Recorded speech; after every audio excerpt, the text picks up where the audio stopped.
ایک بات پوچھتا ہوں، ذرا محبت سے بتائیے گا، آپ اللہ کے ولیوں کو مانتے ہیں؟ نہیں، جو مانتے وہ مجھے جواب دیں دوست، آپ اللہ کے ولیوں کو مانتے ہیں؟ آپ میرے ساتھ سیالکوٹ کی طرف چلیے، میں سمریال کے قریب آپ کو لے جاؤں۔ میرے دورہ تفسیر کے اندر شریک ہونے والے طلبہ نے مجھے بتایا، لیکن مجھے یقین نہیں آتا تھا۔ پھر ہم وہاں پہنچے تو وہاں پر دور سے ہم نے ان گناہگار آنکھوں سے یہ منظر دیکھا۔ میں اللہ کا ولی کس کو مانتا ہوں؟ میں اللہ کا ولی اس کو مانتا ہوں جس کی آنکھ میں حیا ہو، نمبر 2 دل صفا ہو، نمبر 3 زبان بے ذکر خدا ہو، اور نمبر 4 وجود بے سنت مصطفیٰ ہو صلی اللہ۔ ہم سمریال کے قریب پہنچے، 2 سمے لے گئے۔ میں بڑے محتاط لفظ بولوں گا، مجھے حیا آتا ہے، میں سنجیدہ مزاج آدمی ہوں۔ ہم نے ایک آدمی دیکھا جس کا دربار بنا ہوا تھا، عورتیں آ رہی ہیں جا رہی ہیں، رب کعبہ کی قسم اس کے جسم پر کپڑے کا ایک ٹکڑا بھی نہیں تھا۔ میں نے بڑے محتاط لفظ بولے، بالکل بے لباس بندہ، اور لوگ سمجھتے ہیں یہ اللہ کا ولی ہے۔ نہیں سے کدھر گئے؟ یہاں 2 آئے ہوئے ہیں سیالکوٹ کے، اب ان سے پوچھے ہم نے دیکھا نظارہ، آپ بتائیں خدا کے لیے جو آمنہ کے لال کی سنت کا مخالف ہو وہ اللہ کا ولی ہو سکتا ہے؟ یہ حوالہ سنیے، 8واں پارہ میرے سامنے، اور سورت کا نام سورت الاعراف۔ یہ میں نے سورت الاعراف کھولی ہوئی ہے، اور آیت کا نمبر 28۔ اللہ کریم فرماتے ہیں وَإِذَا فَعَلُوا فَاحِشَةً۔ میں بڑے محتاط لفظ بولوں گا، آپ نے ذرا ذہن بیدار رکھنا ہے۔ یہ حوالہ آیت نمبر 28 سورۃ الاعراف 8واں پارہ، وَإِذَا فَعَلُوا فَاحِشَةً۔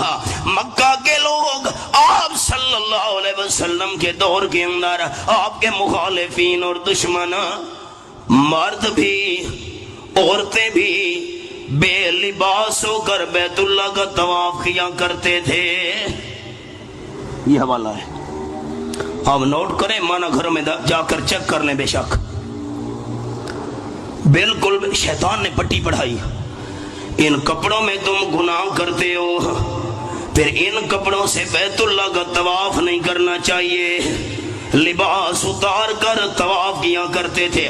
اگر کوئی پوچھتا یہ کیا کر رہے ہو تو آگے جواب یہ دیتے تھے، قالوا وجدنا علیہا آباءنا، ہمارے باپ دادا ایسے کیا کرتے تھے۔ یہ کوئی دلیل ہے؟ باپ دادا غلط کام کرے ہم نے بھی کرنا ہے۔ اور نمبر 2 واللہ امرنا بہا، اللہ کیوں بھائی بے لباس ہو کر طواف کرتے ہو؟ کہتے تھے ہمیں اللہ نے حکم دیا ہے کپڑے اتار کر طواف کیا کرو۔ اللہ نے فرمایا کل، میرے محبوب صلی اللہ علیہ وسلم ارشاد فرما دیجئے، ان اللہ لا یامر بالفحشاء، جو بے حیائی تم کر رہے ہو اللہ اس بے حیائی کا حکم نہیں دیتا۔ اللہ کے ولی کی بات کرنے لگا تھا، رات کا وقت ہے، چراغ جل رہا ہے، آپ کو قرآن و سنت تو سنا رہا ہوں، اللہ کے سچی ولی کی بات بھی سن لیجئے۔ اور ہمارے شیخ القرآن حضرت مولانا غلام اللہ خان صاحب رحمۃ اللہ علیہ فرماتے تھے، اللہ کے سچے ولی کی جوتی ہمارے سر کا تاج، اللہ کے سچے ولی کے قدموں کی مٹی ہماری آنکھوں کا سرما۔ ہم نے تو اپنی چھوٹی عمر کے اندر پیر طریقت رہبر شریعت سید عنایت اللہ شاہ سے بخاری رحمت اللہ علیہ کو دیکھا، ان کی محفل میں بیٹھے آئے اشاک، چل دیے وعدہ فردا لے کر، اب انہیں ڈھونڈو چراغ رخ زیبا لے کر۔ حضرت حمدون کسار اللہ کے ولی ہیں، چراغ جل رہا ہے، اندھیری رات ہے، اور دوست کا آخری وقت ہے، سکرات لگے ہوئے ہیں، روح دوست کی پرواز کرنے والی ہے۔ جب حضرت حمدون کسار کے دوست کی روح نے پرواز کی، روح نکلی، فرمانے لگے یہ چراغ بجھا دو۔ حضرت بندہ فوت ہو گیا ہے آپ کا دوست اور آپ کہتے ہیں چراغ بجھا دو۔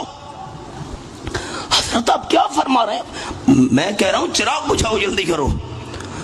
ساتھ والے بندے حیران ہو گئے۔ حضرت فرمانے لگے میت کے وارثوں اپنے اپنے گھروں سے چراغ لے آؤ۔ جس وقت میرا دوست زندہ تھا چراغ جل رہا تھا، اس چراغ کا مالک وہ میرا دوست تھا۔ اب اس کے فوت ہونے کے بعد یہ چراغ یتیم بچوں کا مال ہے، ہمارے لیے اس سے فائدہ اٹھانا جائز نہیں ہے۔ یہ اللہ کے ولی ایسے ہوتے ہیں۔